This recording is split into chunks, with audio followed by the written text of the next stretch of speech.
Morning dear students. एक gene किस तरह से अपना रोल प्ले करता है इसको म्यूटेशन के द्वारा बहुत अच्छी तरह समझ सकते हैं हम।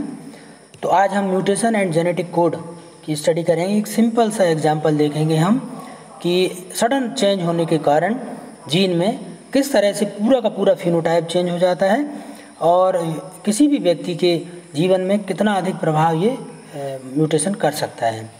तो आपने पढ़ा कि फ्रेम शिफ्ट और पॉइंट म्यूटेशन के बारे में आपने पढ़ा, उसी को आगे हम इसमें एग्जांपल देंगे सिकल सेल एनीमिया का।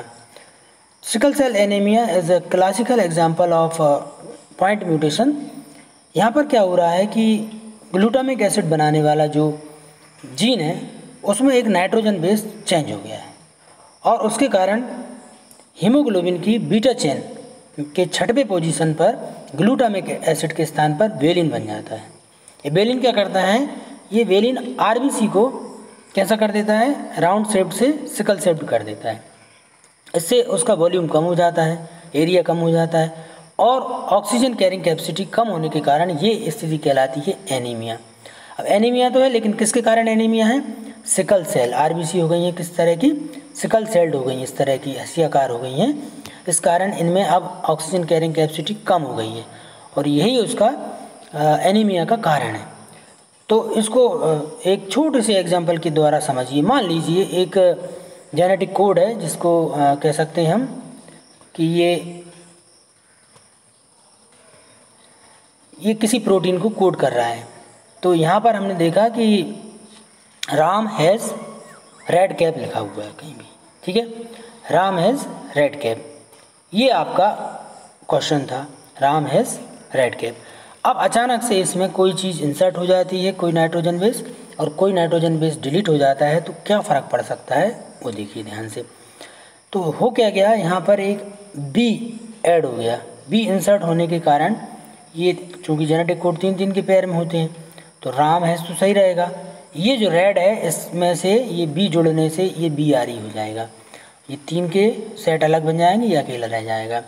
फिर उसमें क्या हुआ, उसमें एक आई और जुड़ गया तो बी आर ई से अभी हो गया बी आई आर और ये हो गया अब ई इधर से ई डी सी और ये 2 हो गए ए पी। इसको जब आगे देखेंगे, मान लो इसमें जी और जुड़ जाता है, पूरी की पूरी ये नाइट्रोजन बेस तीनों के तीनों या तो जुड़ जाएं या कम हो जाएं, ठीक है। तो ये क्या कहलाएगा, ये फ्रेम शिफ्ट कहलाएगा। लेकिन अकेला एक नाइट्रोजन बेस यदि डिलीट होता है या इंसर्ट होता है तो उसको हम पॉइंट म्यूटेशन कहते हैं और ये चीज़ खतरनाक हो जाती है।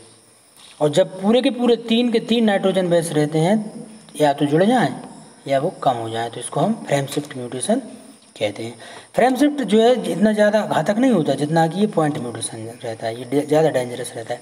फ्रेम शिफ्ट में क्या हुआ, एक बिग जुड़ गया या बिग हट गया तो बहुत ज़्यादा मीनिंग चेंज नहीं होता। राम हैज़ रेड कैप आ रहा है समझ में, Ram has big red cap, ठीक है, उसका भी एक अर्थ हो रहा है। लेकिन यदि अकेला एक नाइट्रोजन बेस जुड़े तो उसके कारण क्या हो रहा है, उसके कारण ज़्यादा परिवर्तन हो रहा है, अर्थ का अनर्थ हो रहा है। उसका क्या अर्थ है, उसका कोई अर्थ नहीं है।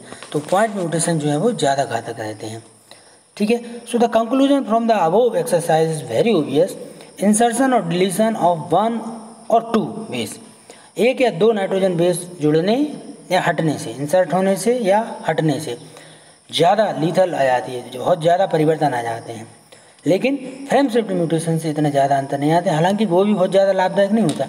99% जो म्यूटेशन होते हैं वो घातक होते हैं। तो आज हमने पॉइंट म्यूटेशन के बारे में पढ़ा और किस तरह से सिकल सेल एनीमिया हो जाता है।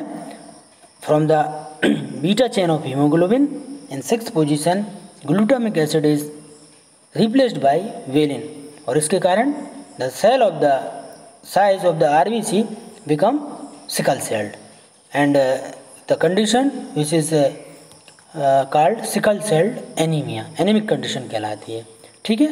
Thank you.